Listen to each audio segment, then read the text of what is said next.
first and foremost, you could go in and check it out. It's free. The ceiling's all hand painted, but you will be stepping on dead rich people. There's lots of very wealthy people buried in the floor of the church. This is the third one that's been here. The first one was taken down by a hurricane. Second one burnt down to the ground on Good Friday, which is a Catholic holiday. Now, see the building right next to the church? That's called the Cabildo. Guys, have you ever heard the term? It's like putting lipstick on a pig, right? It's when something's ugly, you just doll it up. Well, now it's a museum. You have some history museums in there. You have some art museums. But back in the day, it was the old military base and the jail, conveniently located right next to the church. Its claim to fame is that's where the Louisiana Purchase was signed in 1803, making us American. That deal was done by Napoleon. It was 15 states for $15 million. His plan was to Americanize this area and live here peacefully in exile. Didn't work out for him, right, friends? He died on the island Elba. Guys, Napoleon was dying of syphilis, and the medicine they gave him was made out of mercury, so he ended up dying from stomach cancer, and that's why he never stepped foot in the United States. Fun facts, we didn't do medicine that well back in the day. All right, Cafe Du Monde history. First and foremost, welcome on Thursdays because this is the day my favorite beignet place starts up. Cafe Du Monde is a tourist trap. Yeah, you get a beignet, but you know, everybody goes there. Check out Miss Loretta's. Loretta's on Rampart Street. She has a crawfish beignet. She's got a sweet potato beignet. She's got a beignet egg sandwich. It's a mom and pop shop on Rampart. It's so good, it'll blow your mind. So here's some beignet history. It's long and convoluted. I'm gonna try to get her to turn up on the street because, can you guys hear me okay in the back? It's called Loretta's. In the Marigny on Rampart Street. So there's Loretta's in the quarter. That's a praline cookie place. You want to go to the Marigny one. That's the beignet place. All right, guys. Let's get started with some deep-seated beignet history, but it's long and convoluted, so stay with me, okay? First and foremost, we're colonized by French and Spanish people, right? The French and Spanish people were super, super Catholic. They also participated in the transatlantic slave trade. So, they forced baptized every enslaved person that came through the port of New Orleans. So that included hundreds of different nations from West Africa, Haiti, Caribbean, indigenous folks from all over the Southeast.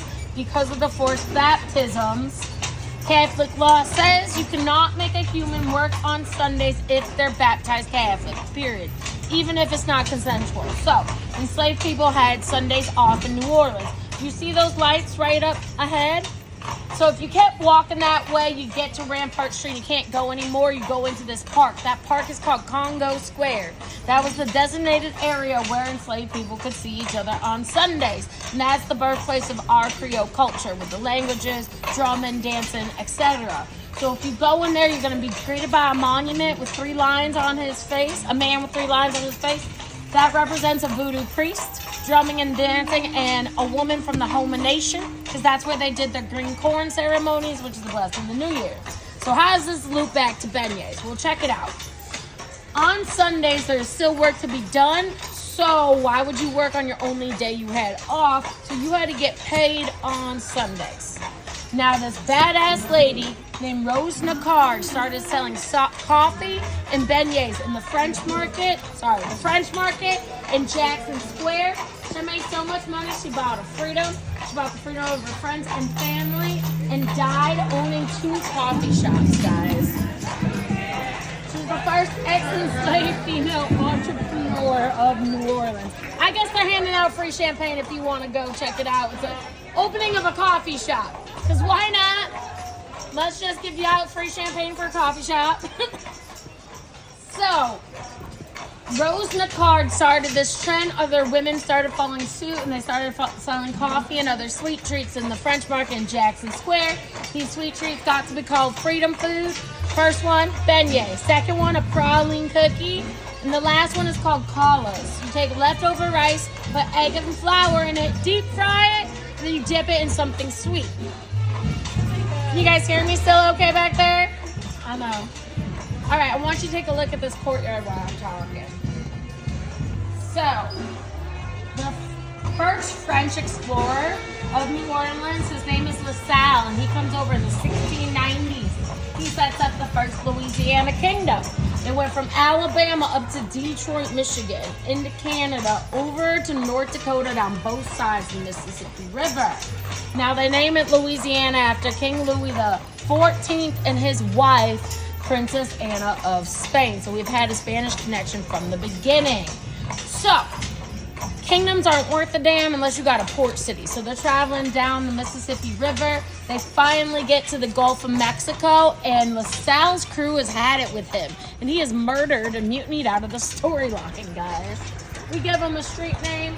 It's by the Superdome. So, before they figure out where the French Quarter was, the first city of New Orleans was an indigenous trading port. So the French Quarter is the highest ground of the whole city.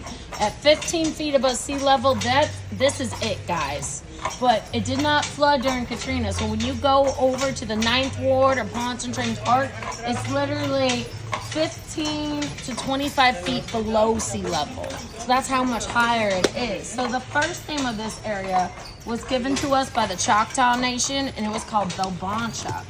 Then these two French brothers are sent down here by King Louis XV. They're named Iberville and Bienville.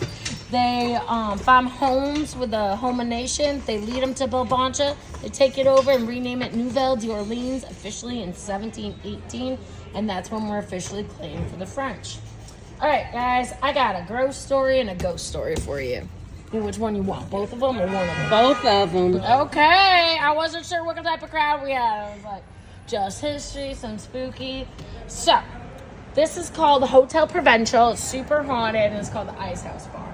So, they're two unrelated stories, but I'm going to give you the Ice House Bar story first. It's called the Ice House because this is where they would get ice sent from down north, like Detroit, and store ice in here for the French market. And also, when people wanted to buy blocks of ice, they would do it for their ice boxes, right?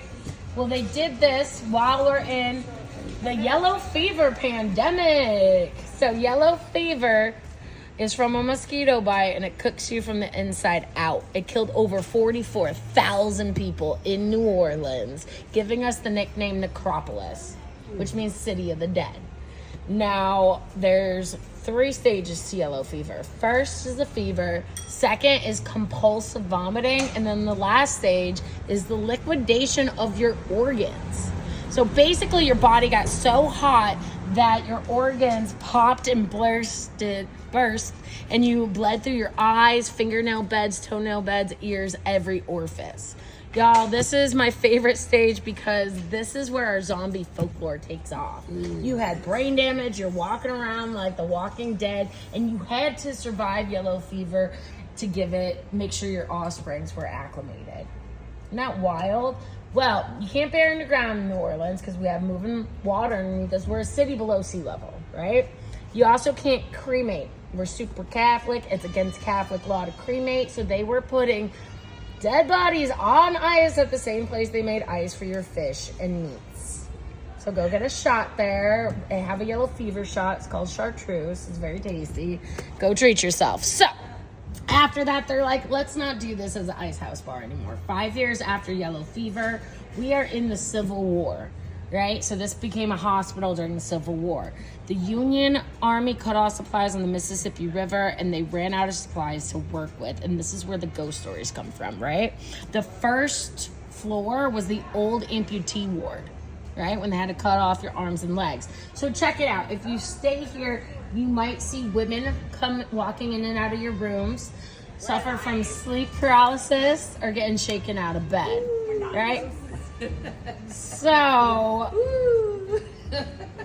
they ran out of supplies and they had to make do with what they got, right? So they had alcohol, booze for sterilization and pain management, but they started packing amputated legs with cornmeal.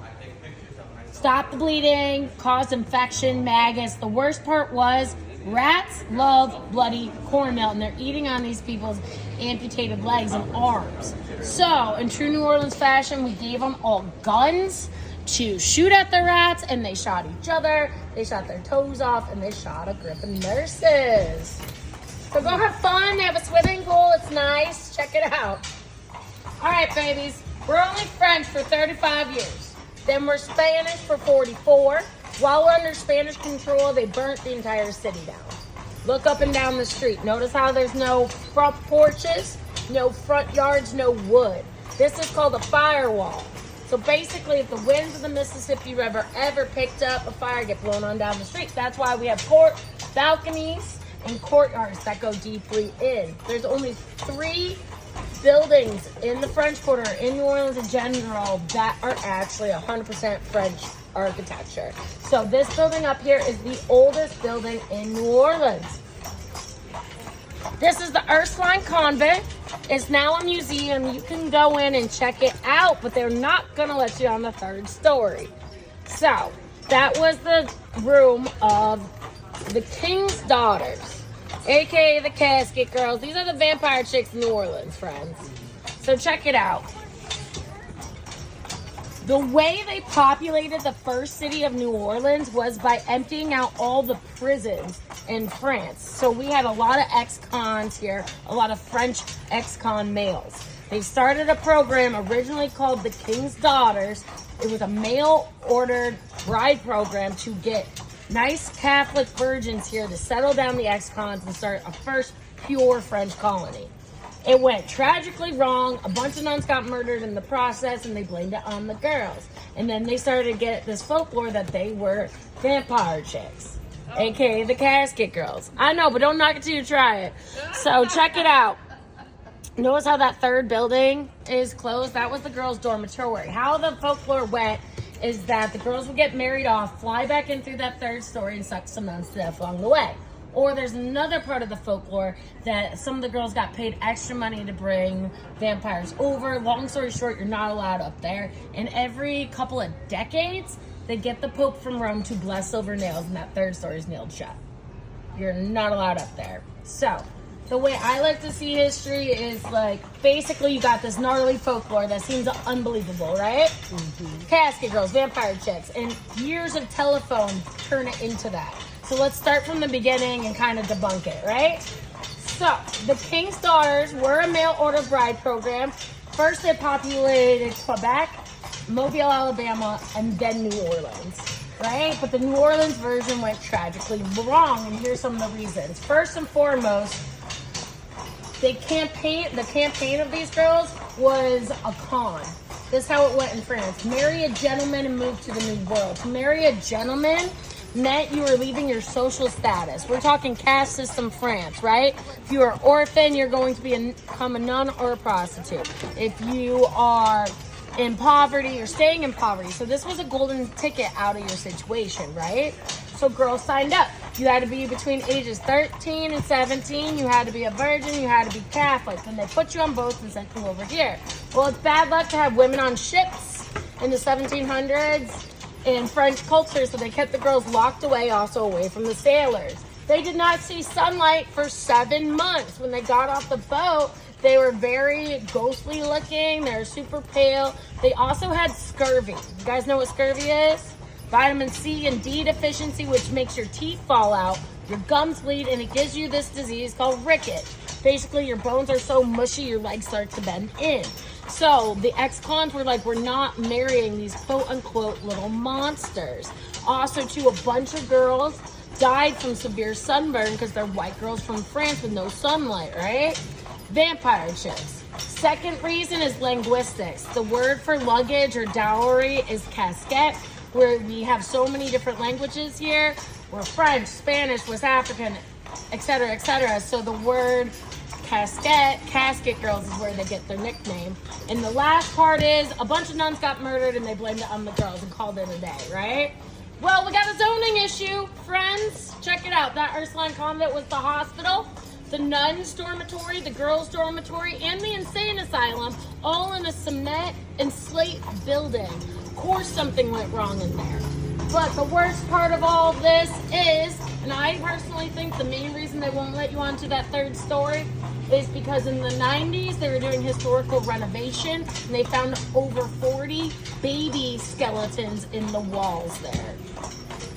So go check it out. They have tours at 10, 11, and 1. Something cool though is that they do have some of the girls' old journals, and they're over 305 years old. All right, guys. So we have a very famous red light district here. It's called Storyville. You guys heard of it? This is where Louis Armstrong was born. They wanted all the prostitution out of the quarter. And some people debate this is the birth of jazz music. So when you're walking around the streets of Storyville, you would see different lights. You guys see how this has a green light? You'd have a green lantern outside if you had an absinthe bar. You guys know what absinthe is? Liquor. No? Liquor. Well, actually, it's a psychedelic that they used in the 1910s and 20s. You would pour over sugar and then you would just trip. Nobody? Okay, well, go check it out. Go watch some old-timey films. You'll see them pour the absinthe over this sugar. Okay, guys. Huh? Oh, they did. They don't sell that real stuff here anymore. Now it's just heavy booze. I have to rewatch that movie because it hits all the great spots. I will. Okay, guys, if you were to walk straight out of the quarter going this way, you're going to get to the first Creole neighborhood. So the first Creole neighborhood is called the Marigny, and that's where like Frenchman Street is, all the jazz and all that stuff. So let's go over Creole versus Cajun. I'm sure you guys have seen all the food stuff and whatever. Well, Creole comes from colonization and the slave trade. That's why there's Jamaican Creole, Haitian Creole, and Louisiana Creole. There's all different kinds, but basically you're French and Spanish, and you're mixed race born in a new world, mixed with like West African, Haitian, Caribbean, indigenous, not in that order, but roundabout. New Orleans Creole is more city folks, right? It's more fancy than the Cajun. The Cajun people are bayou people. Food-wise, when you see Creole, it's going to be like lighter, it's going to be better on your stomach, and it's also like fancier, right? So it's a Creole tomato, not a Cajun tomato. So their etouffee, gumbo, jambalaya will have a red base, and also they use okra. So okra is not indigenous to North and South America. The seeds were brought over during the transatlantic slave trade. And the West African word for okra is kimbo. That's where you get the word gumbo from, mixed with the soup from the indigenous folks that had sassafras. Now, Cajun culture is from Nova Scotia, Canada.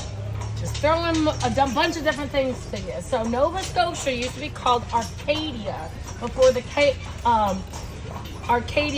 British took it over. The British took it over, pushed the Cajuns out. They were set on boats and set down here. So they're more bayou people. And they also brought their thick roux, right? So roux are kind of from French culture where they use all the lard from the animal and lots of butter. So warning, Cajun food is really, really heavy. It's delicious, but it kind of turns you into a bowling ball and you roll out of the restaurants. My favorite Cajun place is Coops. It's Coops. Get the chicken chapatulas. It's delicious. Now, the Cajuns also brought over some of their folklore. So, has anybody here heard of the loup-garou? The loup-garou lives in the bayous. It's a half werewolf, half vampire creature that supposedly comes after you if you don't do Lent for 7 years. So, just so you know, stay out of the bayous, babies. Okay, back to our history tour. So, we become New Orleans, and then we're only French for 35 years because of some deep-seated family drama between cousins. So we're on to a new Louis. King Louis the 15th is cousins with King Carlos III from Spain. So Louisiana is the whole Midwest right now. The British are trying to take over Louisiana. They end up taking everything east of the Mississippi River. So Louis contacts Carlos and begs him for financial support, right?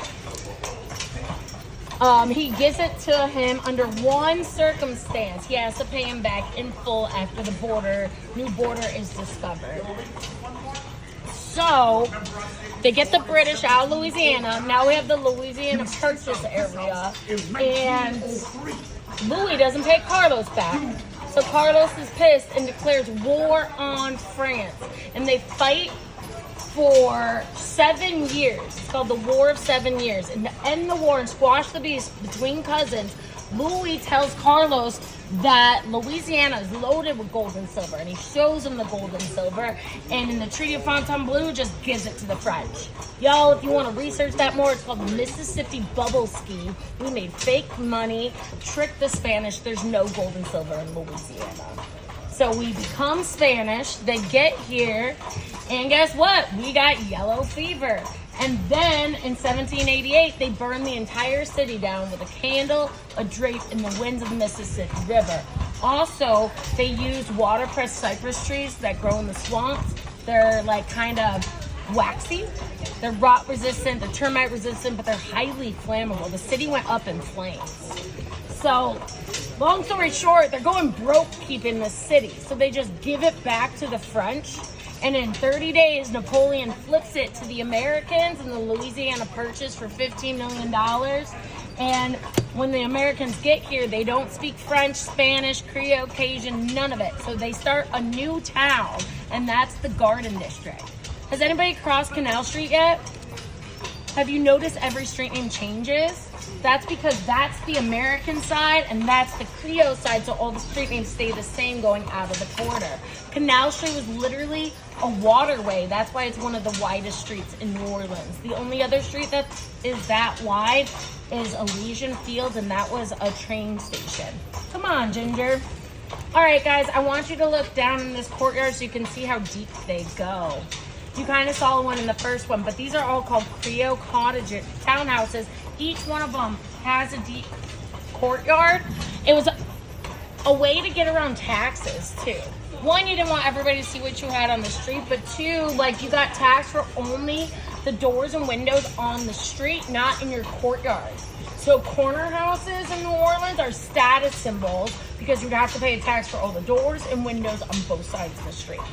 All right, guys, this is called the Cornstalk Hotel. This is what Uptown looks like. This is American-style architecture. It's called Greek Revival, and Americans love a front porch. They love a front yard. They love showing it off there, versus this is Creole culture, which is a wall, so they had more privacy. All right, babies, let's talk about cemeteries so I can debunk some more vampire folklore for you, okay? Who's gone to the cemeteries yet? Anybody? All right, there we go. So you notice they're like kind of like 3 or 4 in a wall. They're called oven tombs. So check it out. You can't bury underground because you come floating up. It's also against Catholic law to cremate, like I said earlier. So what are we going to do with all these dead people? We found a loophole. So we can't cremate, but God can. So we invented Catholic slow cooker crematoriums.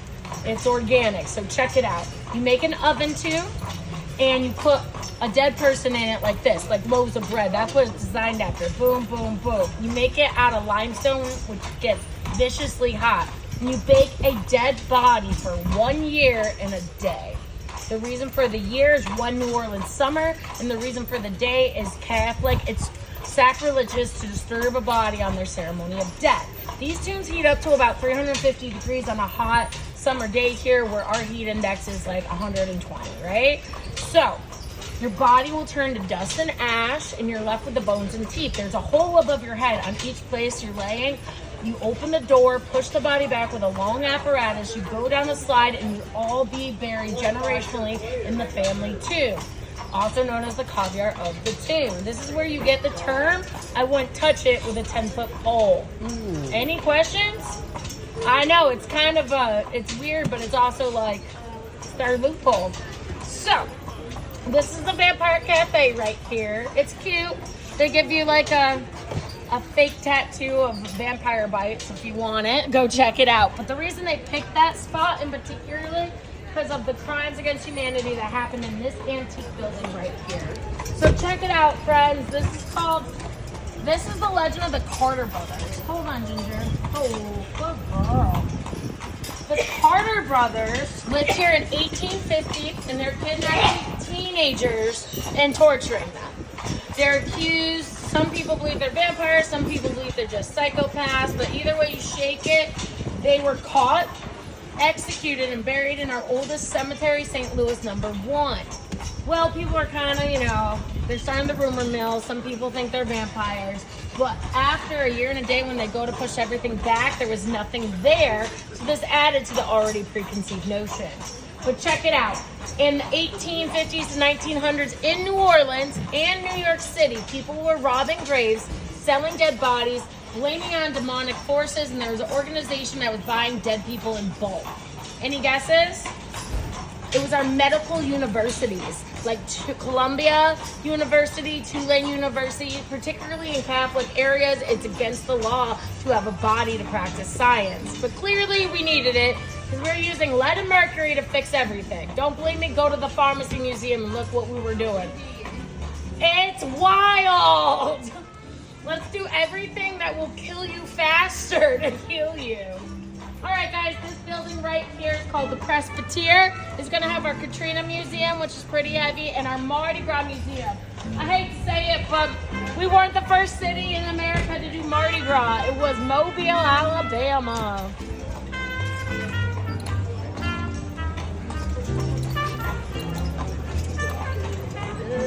Come on. All right. I was trying, baby. I really didn't want to. Alright guys, this is my favorite Creole restaurant. They do it really well. They have a 3-course menu. They got turtle soup. I love this place. Please go check it out. It's also a haunted place. I'm going to show you the secret ghost table. Look down here. See that table in the back? I'm going to start talking after I leave. That's why there's all these tours here. So the owner of the house, super rich person, again, corner house like that, meant that person had buku money, right? So he loved to have these huge parties, but unfortunately he got too big for his britches. His name is Pierre Le Parti, and he put his whole house up in a card game. After boozing it up, he loses his house, and instead of handing in the deed to the house over, he hangs himself in the courtyard, kills himself, or the other theory is he slit his throat. Long story short, Nero's hired a psychic medium in 2000 because all these weird haunts were going on. The worst thing that happened is, you know how like bars have mirrors to show off the booze and stuff? It's like somebody punched it and it shattered. So they hire a psychic medium. She says she talks to him, and they decide to make him the guest of honor. So that's why he has his own table. He gets a full bottle of wine and 2 wine glasses. And when you go and eat there, you get a resume. Fun fact, in New Orleans, for every table you have in a restaurant, you get taxed on it. So they have to pay a tax on a ghost table. All right, guys. So let's talk about some cemetery terminology that we use daily. That's from a really interesting time period. So who's been to a wake in Catholic culture?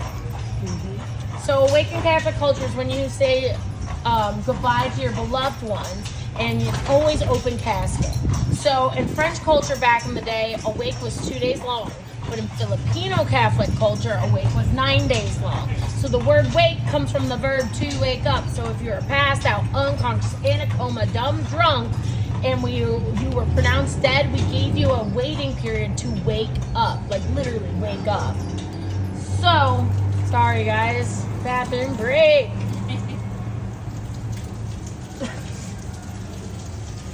So, I don't know, I'm just gonna wait until she's done.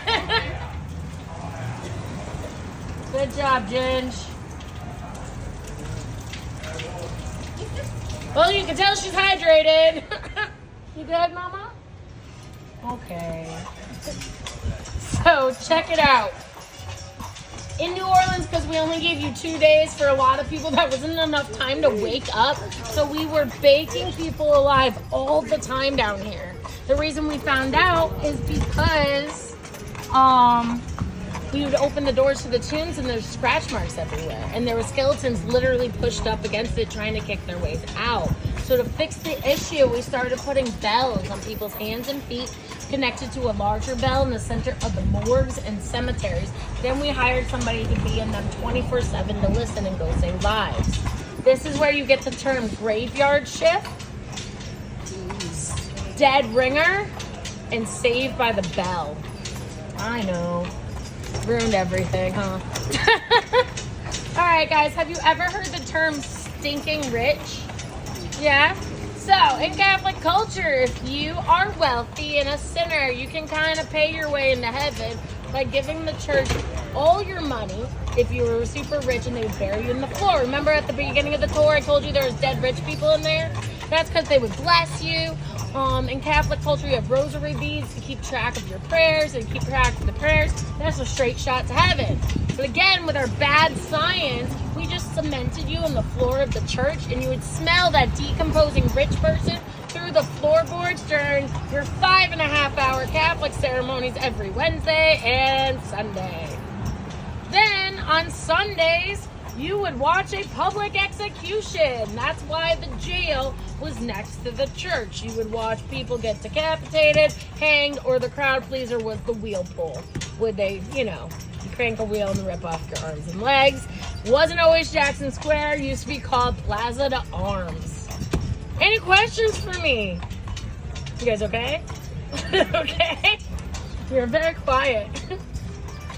So, yeah, if you guys walk around, there's hidden messages in the wrought iron. You guys see the seashell in between the fleur-de-lis? See that, kind of? It's supposed to represent a seashell because, hey, a seashell is the Spanish symbol for New Orleans, and the fleur-de-lis is the French symbol of New Orleans. All right, that's it, guys. No questions.